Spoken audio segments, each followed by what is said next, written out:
Ayan, sir, magandang hapon. Nay, magandang hapon po. Ano pong nararamdaman nyo? Mahina ako. Nanghihina po kayo? Sige po, sige po. Talagang na, pabagsak na talaga. Ito sir, may tanong lang ako para ano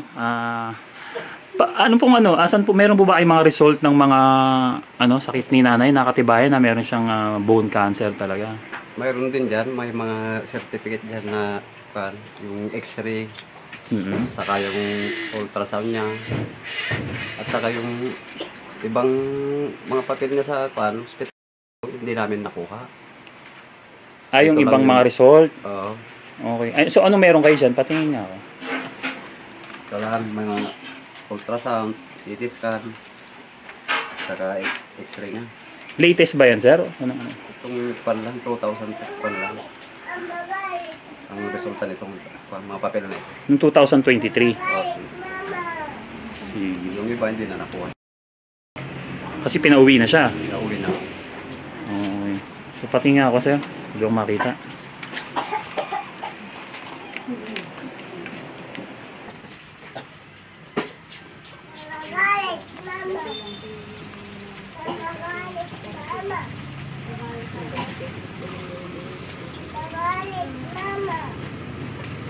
Magagamit talaga ako.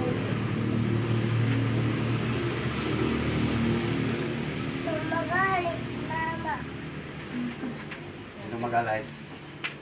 Mama. Magagalay. Mama. Mabunok daw. Magalit. Magalit, Mama. Magalit. Magalit. Mama. No. Mama. Mama. Opo. Sumbong, aalit nanay, mama. Bunok. Mama doko. Mama doko. Kanoko. Bunok. Aawi. Sir, anong sabi sa inyo ng doktor nung pinauwi si nanay na bakit nagkaroon siya ng bone cancer?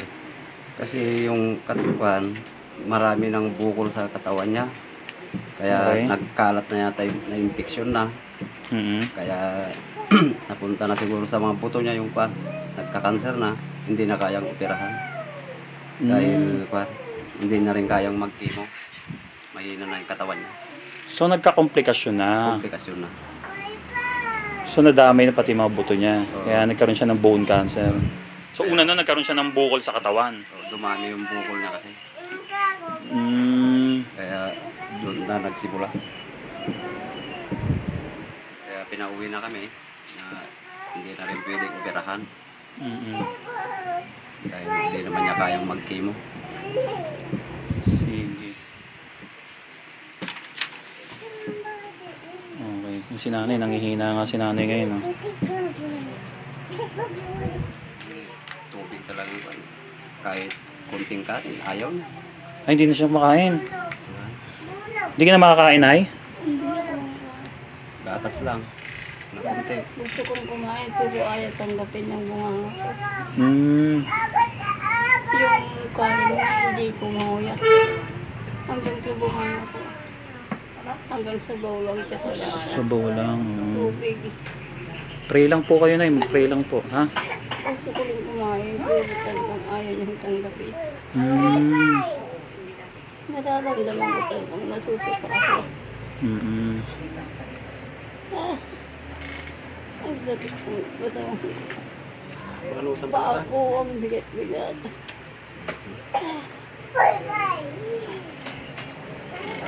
Pray lang po, nanay, ha? Bumagsak yung gusto. Sige po. Sige po, sir. Mauna na po ako, ha? Oh, salamat. Ano lang po, nay? Pray, ha? Sige po, sige po.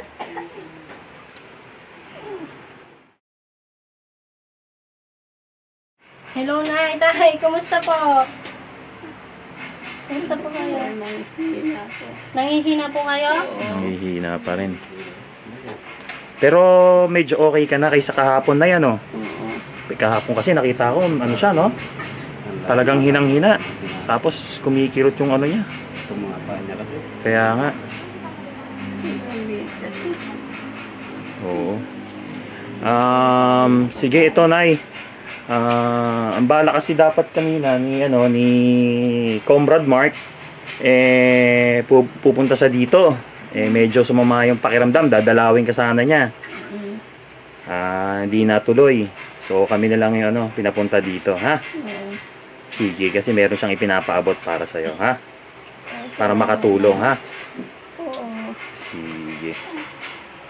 Malaking tulong na naman kung Opo, opo. Basta po pagaling po kayo, ha? Katagan nyo lang po yung loob niya na eh. Oo.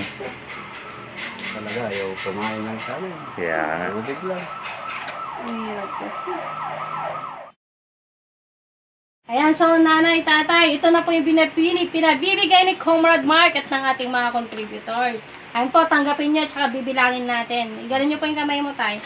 1, 2, 3, 4, 5, 6, 7, 8, 9, 10. O, nanay, ikaw din po, paano mawakan nyo? Ayan, no? Si nanay din. 11, 12, 13, 14, 15, 16, 17, 18, 19, 20, 21, 22, 23, 23,500 and plus 100, bale 23,500. 23,600 pesos. Yan, ayan po ay pinibibigay ni Comrade Mark at ng ating contributors para kayo para makatulong po sa inyo, ha? Lalong-lalo na kay nanay, ha? Sir, maraming salamat po sa tulong mo. Malaking tulong po ito sa amin. Talagang malaking tulong ito sa amin talaga. Makakapagpadagtog ulit ako. Ayan po, Yes. nanay. Opo. Wala naman yung gumaling ako. Opo. Pambili nyo po ng gamot nyo yan, nay. Opo, pampadoktor po, nanay, ha? Para makarecover po kayo. Opo, opo. Yes. Opo, para po, gagaling pa po kayo, nay, ha? Huwag kayong mag-alala, ha? Sige. Ikaw, sir, ano pong gusto nyong sabihin? Maraming salamat sa inyo, sir. Sana hindi kayo magsawang tumulong sa amin. May ganitong nararamdaman tong mga asawa. Sana hindi kayo magsasawang tutulong. Sabi mahirap. Hanggat Salamat po, po. hanggat po patuloy ang aming programa, hindi kami titigil sa paghahanap ng pamilyang mga naghihirap. Salamat talaga, sir. Sa inyo. Welcome po, welcome. Makakarating po yan sa kanila, ha? Ayan. Ang atin, sana magpagaling na po si nanay, Pagaling ka, nanay, ha? Sige. Salamat talaga.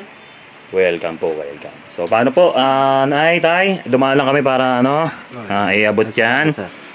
Pagaling po kayo, nay, ha? Sige po. Ayan, hawakan mo na, nay, hawakan mo na, nay. Ayan, Sige.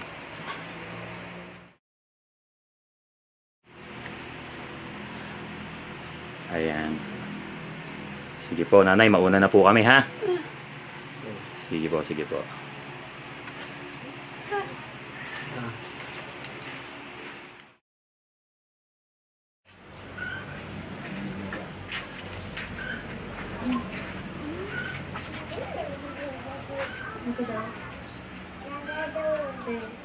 Ayun.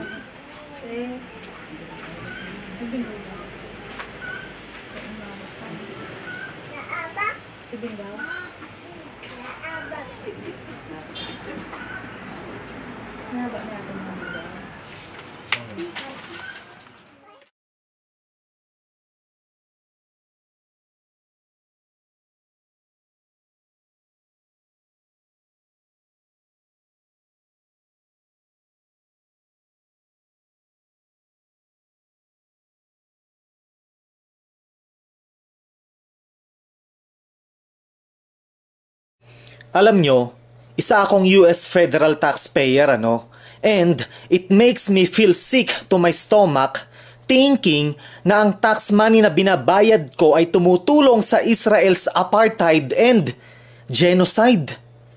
Anak ng putya, kaya lang naman nag-e-exist ang bansang Israel ay dahil sa Estados Unidos at dahil sa mga US taxpayers na kagaya ko. ang Israel ay mapang-abuso sa usaping human rights at kadalasan na lumalabag sa international law.